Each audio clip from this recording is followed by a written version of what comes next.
नमस्कार दोस्तों, आप लोगों का हमारे यूट्यूब चैनल में बहुत-बहुत स्वागत है।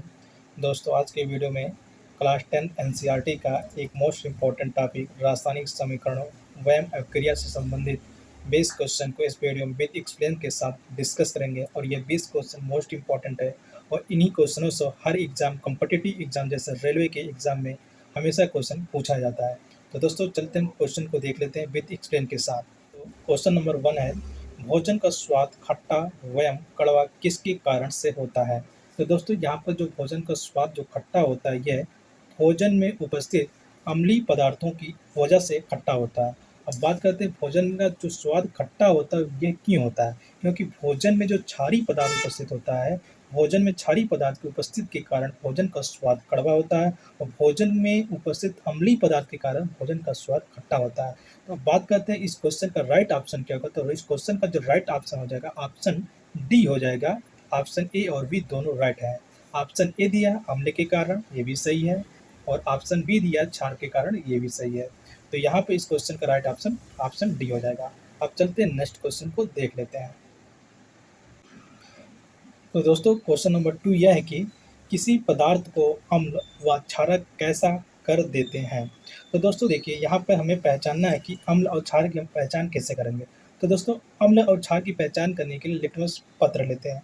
अगर हम अम्ल में नीला लिटमस पत्र को डालते हैं तो यह क्या हो जाता है, लाल कलर का हो जाता है।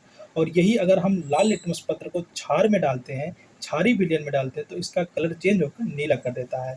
तो इस क्वेश्चन का जो राइट ऑप्शन हो जाएगा, ऑप्शन डी इस क्वेश्चन का राइट हो जाएगा। ऑप्शन ए और बी दोनों सही है। अब यहाँ पर दोस्तों एक क्वेश्चन और बनता है कि अगर हम लाल लाल लिटमस पत्र को अगर अम्ल में डाल देते हैं तो क्या प्रभाव आएगा। तो अगर दोस्तों हम लाल लिटमस पत्र को अम्ल में डालेंगे तो कोई चेंजिंग नहीं आएगा। इसी प्रकार अगर हम नीले लिटमस पत्र को क्षार में डालेंगे तो कोई चेंजिंग नहीं होगा। आई होप दोस्तों यह क्वेश्चन आपको समझ में आ गया। अब दोस्तों चलते हैं नेक्स्ट क्वेश्चन, क्वेश्चन नंबर 3 को देख लेते हैं।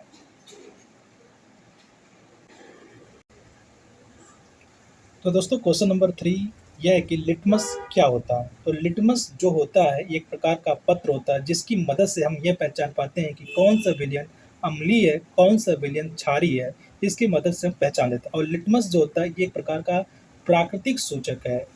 यह जो और लिटमस जो तो मिलता है, यह लिटमस जो है थैलोफाइटा समूह को लाइकेन नामक पादप से प्राप्त किया जाता है लिटमस। और यह लिटमस का एक प्रकार का प्राकृतिक सूचक है, प्राकृतिक इंडिकेटर है जिसकी मदद से हम पहचान लेते हैं कौन सा विलयन अम्लीय है, कौन सा विलयन क्षारीय है। और दोस्तों लिटमस का जो कलर होता है, लिटमस जो पत्र है उसका जो कलर अगर पूछता है तो उसका कलर जो होता है बैगनी रंग का होता है।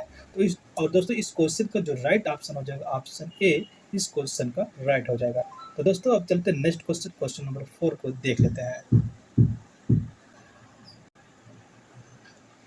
तो दोस्तों नेक्स्ट क्वेश्चन, क्वेश्चन नंबर 4 यह है कि अम्ल व क्षारक की जांच के लिए आप किसका उपयोग कर सकते हैं। तो दोस्तों देखिए, अगर हमें अम्ल और क्षार की पहचान करना है तो इसके लिए हमारे पास 2 प्रकार के इंडिकेटर होते हैं।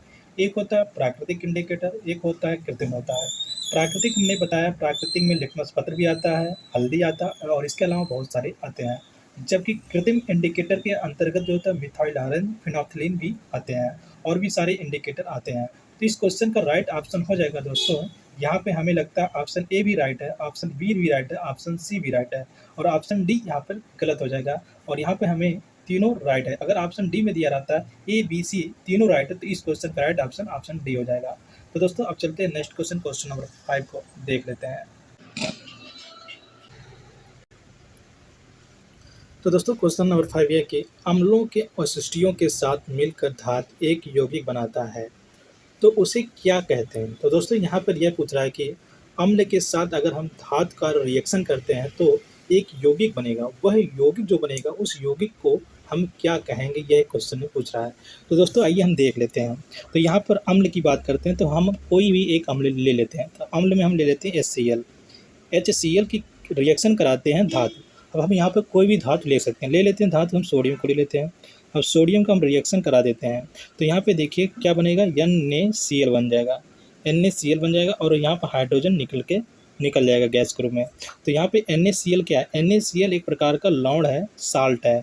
तो इस क्वेश्चन का राइट आंसर हो जाएगा ऑप्शन ए, लौंड हो जाएगा। तो अम्ल और धातु को आपस में रिएक्शन होगा, जो भी कंपाउंड बनेगा वह एक प्रकार का साल्ट होगा।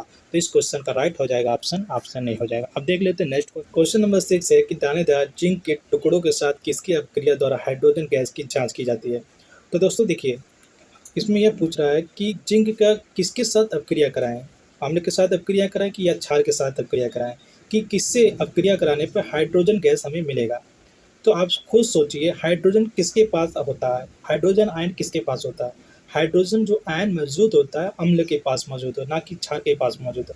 क्षार के पास जो मौजूद होता है हाइड्रोक्साइड आयन मौजूद होता है, जबकि अम्ल के पास H+ आयन मौजूद होता है। तो यहाँ पर अगर हम जिंक के टुकड़े के साथ अम्ल की क्रिया करा लेते हैं तो हमें हाइड्रोजन गैस मिलेगा। अब आइए हम रिएक्शन करा के देख लेते हैं। अब हम जिंक का एक टुकड़ा लेते हैं, Zn जिंक ले लेते हैं। अब जिंक की हम क्रिया करा लेते हैं अम्ल के साथ, H2SO4 के साथ अब क्रिया कराएंगे। H2SO4 का क्रिया कराएंगे तो यह क्या बनेगा, जिंक सल्फेट बनेगा। जिंक सल्फेट क्या है, एक प्रकार का साल्ट है। और यहाँ पे हाइड्रोजन गैस जो हो जाती है रिलीज हो जाती है, हाइड्रोजन गैस रिलीज हो जाती है। और ये हाइड्रोजन गैस जो निकलती है बुलबुले के रूप में निकलती है, बुलबुल बोल करके निकलती है। अब हमें पहचानना है कि हाइड्रोजन गैस है कि नहीं है। तो इसके पास एक माचिस की तीली लेके आते हैं। तो माचिस की तीली जैसे लेके आएंगे तो ये हाइड्रोजन गैस जो होती है पप की आवाज़ के साथ यह जल जाती है। तो ये जल जाती है तो हमें पता चल जाता है ये जो गैस रिलीज हो रही है वो हाइड्रोजन गैस है। तो इस प्रकार से हमें पता चल जाता है। तो दोस्तों आइए हम ऑप्शन को देख लेते हैं, इस क्वेश्चन का राइट ऑप्शन क्या होगा। तो दोस्तों ऑप्शन ए दिया अम्ल द्वारा, ऑप्शन बी दिया तनु सल्फ्यूरिक अम्ल की अपक्रिया द्वारा। तो दोस्तों ऑप्शन ए भी राइट है, ऑप्शन बी भी राइट है। ऑप्शन सी दिया अम्ल एवं क्षार द्वारा। दोस्तों यहाँ पे क्षार दे दिया, यह राइट गलत हो जाएगा। तो ऑप्शन डी देखते हैं, ए और बी दोनों। तो दोस्तों इस क्वेश्चन का जो राइट ऑप्शन हो जाएगा ऑप्शन डी हो जाएगा। ऑप्शन ए और ऑप्शन बी दोनों इस क्वेश्चन के राइट हैं। अब देख लेते हैं नेक्स्ट क्वेश्चन। तो दोस्तों क्वेश्चन नंबर 7 यह है कि उदासीनीकरण अपक्रिया किसे कहते हैं। दोस्तों उदासीनीकरण जो अपक्रिया होती है, अम्ल और क्षार को आपस में रिएक्शन कराने पर हमें क्या मिलता है, एक साल्ट मिलता है और जल मिलता है। साल्ट और जल का मिलना ही क्या है, एक उदासीनीकरण अपक्रिया है।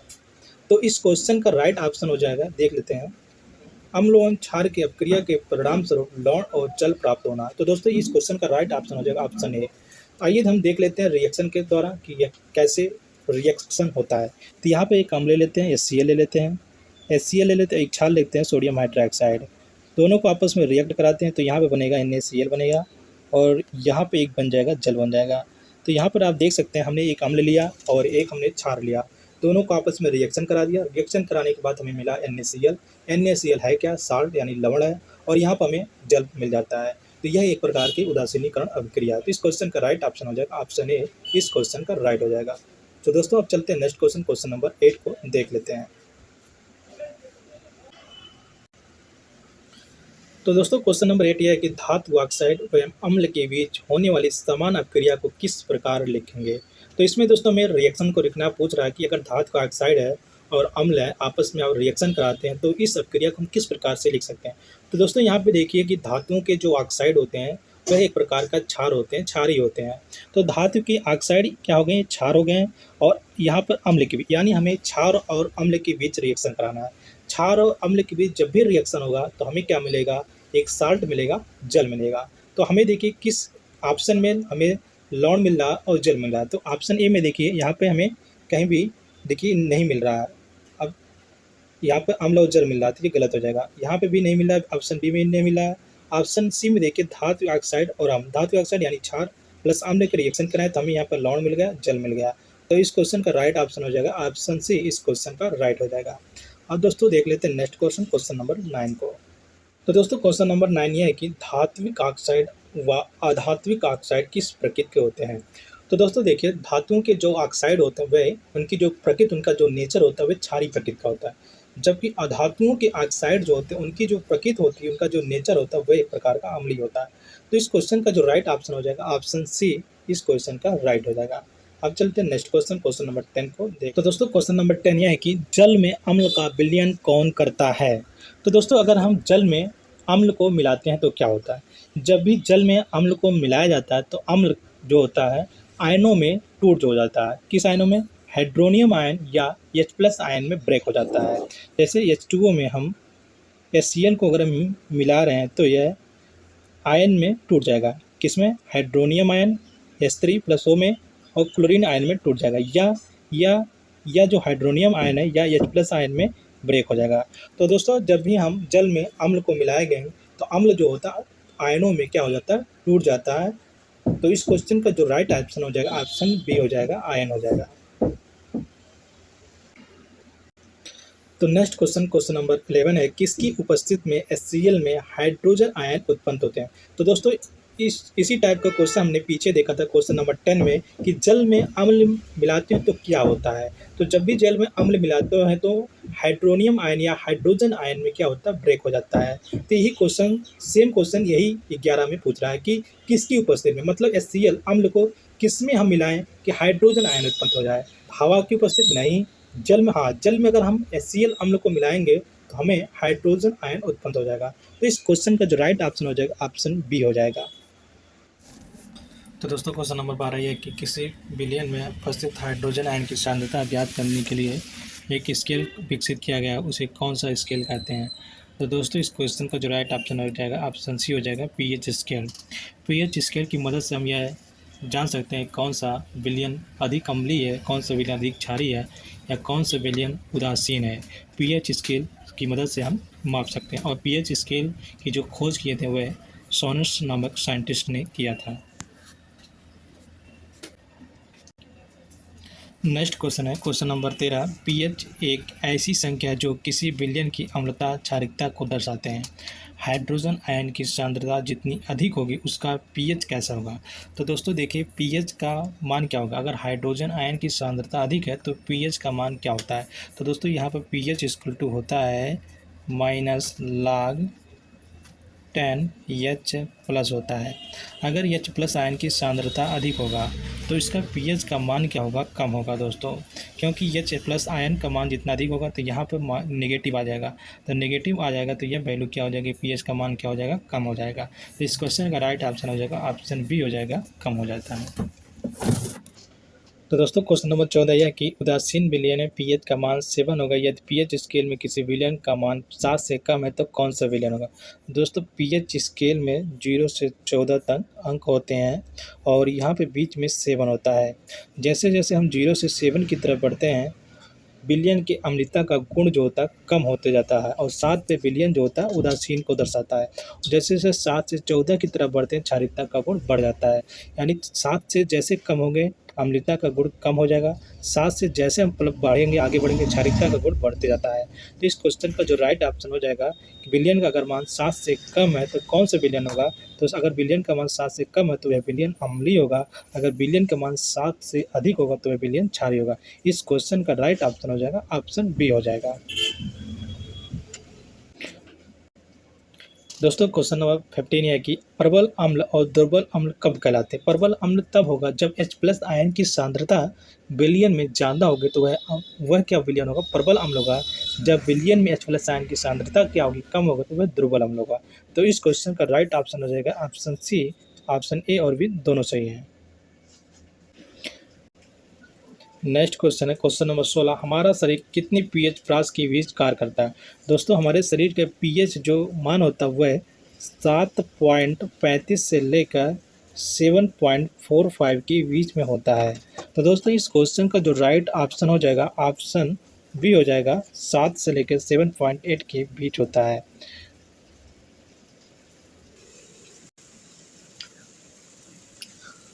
दोस्तों क्वेश्चन नंबर 17 यह है कि अम्लीय वर्षा कब होती है। दोस्तों अम्लीय वर्षा तब होती है जब वर्षा जल का pH मान जो होता है 5.6 से कम होता है तो उसे वर्षा को अम्लीय वर्षा कहते हैं। तो इस क्वेश्चन का जो राइट ऑप्शन हो जाएगा ऑप्शन डी हो जाएगा, वर्षा के जल की pH का मान जब 5.6 से कम हो तो उसे अम्लीय वर्षा कहते हैं। नेक्स्ट क्वेश्चन देख लेते हैं। तो दोस्तों क्वेश्चन नंबर 18 है कि शुक्र का वायुमंडल सल्फ्यूरिक अम्ल के कैसे बादलों से बना है। तो दोस्तों इस क्वेश्चन का जो राइट ऑप्शन हो जाए उपरोक्त सभी हो जाएगा, ऑप्शन डी इस क्वेश्चन का राइट हो जाए, क्योंकि शुक्र का जो वायुमंडल है सल्फ्यूरिक अम्ल के मोटे श्वेत और पीले जैसे बादलों से मिलकर बना है।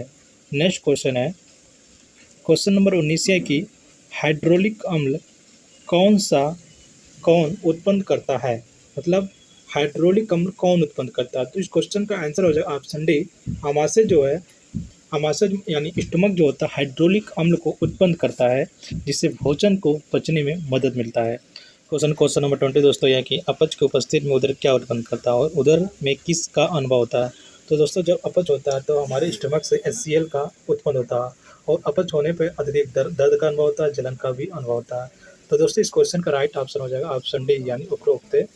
इस क्वेश्चन का राइट ऑप्शन हो जाएगा उपरोक्त सभी हो जाएगा। तो दोस्तों अगर आप लोगों को ये वीडियो अच्छा लगता है तो आप लोग इस वीडियो को लाइक कीजिए, शेयर कीजिए और अगर आप लोग इस चैनल पहली बार आते हैं तो आप लोग इस चैनल को सब्सक्राइब कर लीजिए। तो दोस्तों मिलते हैं आप नेक्स्ट वीडियो, तब तक के लिए बाय बाय। कंप्लीट।